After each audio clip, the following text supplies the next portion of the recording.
Hey everyone, XAML Llama here. Are you a developer considering working on an open source project? Well, come on down. The Windows Community Toolkit is a great place to contribute. We've had over 3.8 million package downloads on NuGet, so your contributions can really have a phenomenal impact on the Windows developer community.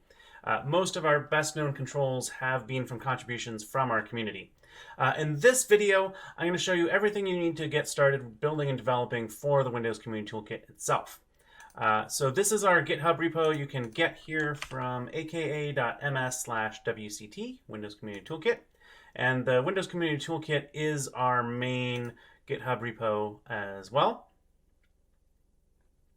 So if you scroll down here to the README file and past all the goodness of the great things, controls, and helpers that are in the toolkit, you will get to the required dependencies list here. And this is the list of required dependencies to build the toolkit itself. So if you want to contribute code fixes or test out new features in the upcoming PRs or even build a new feature yourself, these are the things you're going to need to have on your box. I already installed Visual Studio 2019, but I can bring up the installer here and show you what you need to get started or modify your existing installation if you already have it installed. We need the .NET Desktop Development Workload. We also need the Universal Windows Platform Development Workload.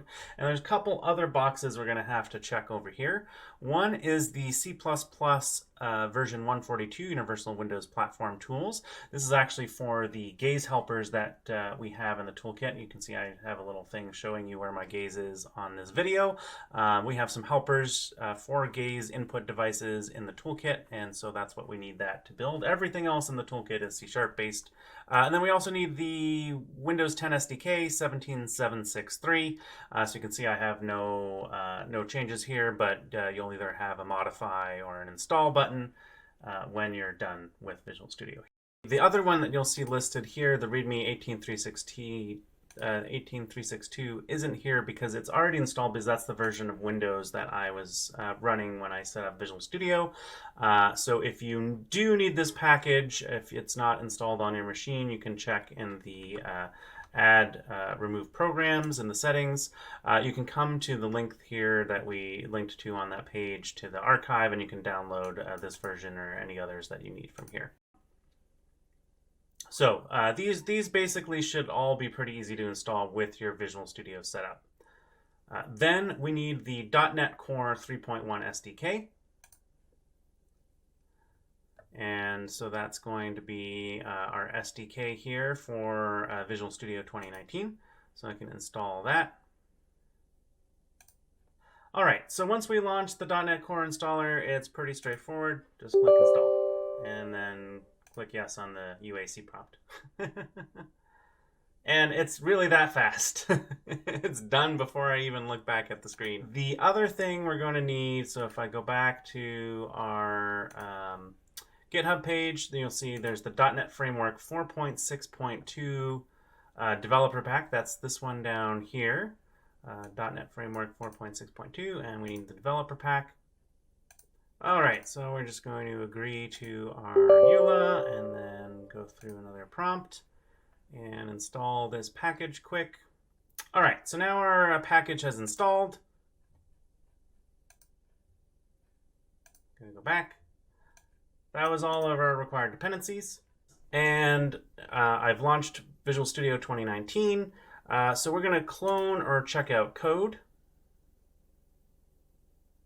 And that's going to bring us to another screen here with our repository location. So I can just go clone or download, copy this URL here, and put that in Visual Studio. This is going to use my default path. I could really put that anywhere I want, and then I'm just going to click clone. So that's going to bring up Visual Studio and start cloning the repository. So that's going to be pulled down here. You'll see I have this in the Team Explorer. So we're just going to fast forward here until we've cloned the repo. All right, so I'm just going to open up our workspace and open up the solution now that we've cloned the repo. This is going to load up the solution. We want to make sure we're opening the solution file and not the folder. Visual Studio might open up the folder by default when you first clone the repo, but should warn you about selecting the solution or give you the option to select the solution. So you should check that all the projects are loaded here. If anything is not loaded or you have any warnings, then that could mean that you missed one of the dependencies. I'm going to build for my own architecture. So I'm going to switch this to x64.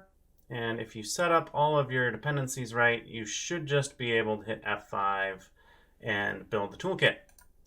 I'm going to hit start. This is going to go build. You'll see the builds restoring all the NuGet packages, and we should just be able to run our sample app. So once everything builds, our sample app is going to run here. I'll make it full screen.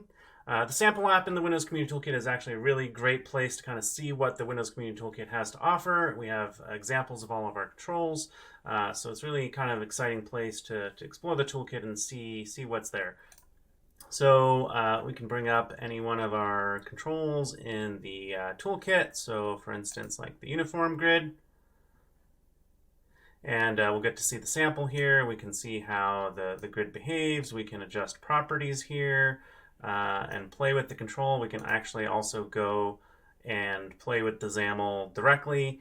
So if I wanted to, let's say, change one of these to red, now we can see that there's automatic live update of the XAML. So really cool kind of sample app to play with and kind of see what's in the toolkit and play with everything. We have the documentation as well. That's not showing up because I didn't clone the documentation repo as well, but that will have to be for another video. So if you want to know a little bit more about the project structure of the toolkit itself, we have samples with the sample app in here, and so all the sample pages for all the example components are placed in here. There's a README in the sample app directory if you want to know more about how samples are created. We have the UI folder, which holds all of our high-level UI components, animations, controls, other extensions. We have all of our test projects, so we have unit tests for many components in the toolkit. That's a great place to get started too, as it doesn't hurt to write more tests. And then we have some of our .NET Standard libraries and some of our other lower-level libraries as well, including here some of the gaze interaction helpers. So hopefully you've learned a lot in this video. Hopefully we'll see your contributions to the toolkit in the future. Thank you for joining me today. I've been Zama Lama, and we'll see you next time. Bye-bye.